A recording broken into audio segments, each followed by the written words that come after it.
everyone! We are doing a movie review today, kind of like what I consider a perfect Halloween movie, and I'll explain why as best I can without spoilers. It's free on YouTube though, which is awesome, and we will link it below, along with our reviews playlist of books, movies, and TV shows. I'm Morticia if you're new. That's Gomez, my darling husband, our roommate Slappy, and our friend Purple, who is starring with us in the video because he was sitting here on the couch hanging out, and it's a Halloween thing, so yay!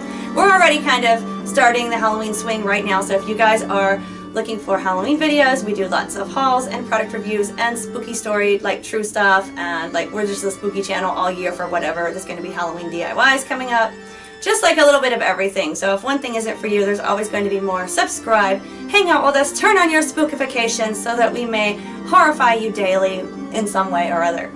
So yeah, let's talk about this movie. It's called The Midnight Hour, as you can see from the title of the video.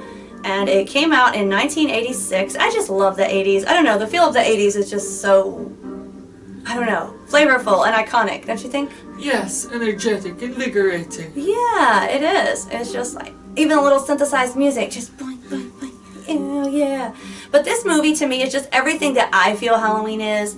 Because, like, you know, there's a lot of horror movies that are like slasher, and that's cool, but then there's like where the zombies are eating you, and like, okay, but it's just like it's one little facet. It's not really giving you the whole feel of the pleasant kind of fun Halloween. And this is like a horror comedy, which they did really, really well because of the fact that it wasn't like hokey, you know, like stupid. Yeah, it was actually funny and kind of spooky, and it was good. Like, it was, I think they did that well, a nice balance.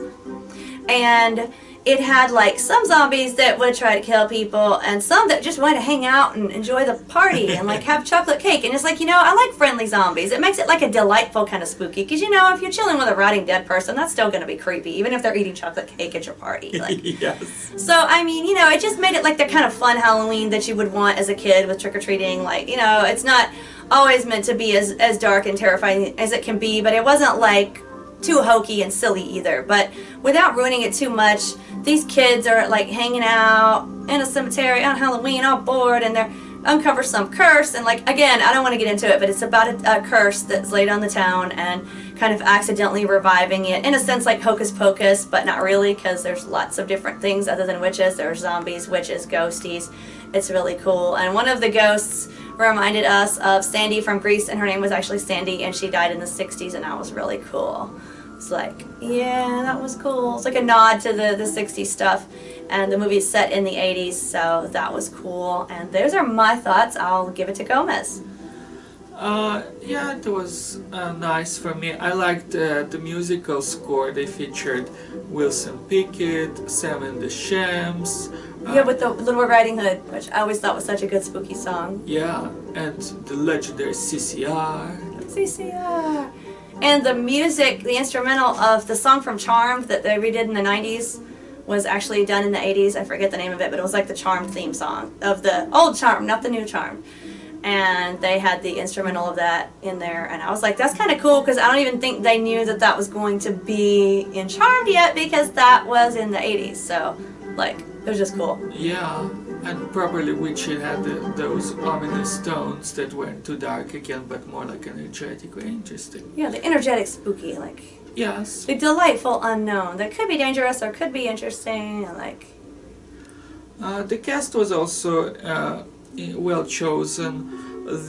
One of the African American characters was played by Shirley Belafonte, who is the daughter of Harry Belafonte, singer.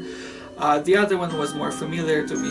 Her boyfriend was LeVar Burton, who played the legendary Geordi LaForge of Star Trek The Next Generation. I didn't even watch that. I'm glad you mentioned it, because I don't know. Yeah, I think about fans of I know sci-fi. people know that, but me, Yeah. so you're good. Yeah. I'm under like a sci-fi rock, I know nothing. But you would recognize the work of the director, Jack Bender. I didn't know that I recognized it myself until I realized what else he did.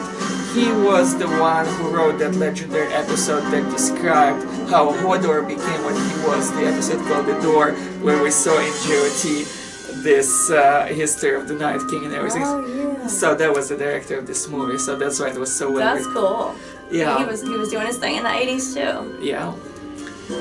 And then there was Mary was played by the sister of Michelle Pfeiffer. I didn't recognize her at first, but that was her. That's cool. Nice to see like people you know in there.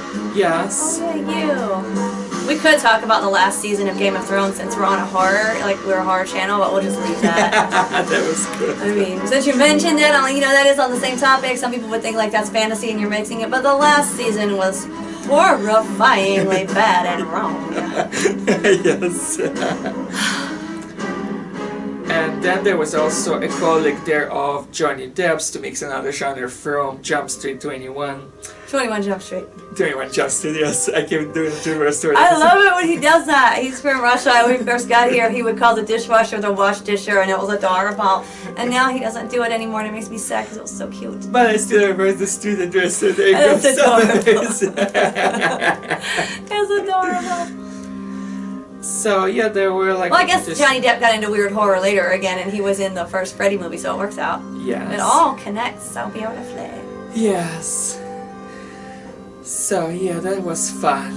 Really good movie. Really puts you in the Halloween spirit, and we're all reaching for the Halloween spirit already in August because stuff's coming out in stores. So we are going to be like doing... We're constantly a spooky channel all year, but we get like really amped up, particularly for Halloween, like now onward. So yeah.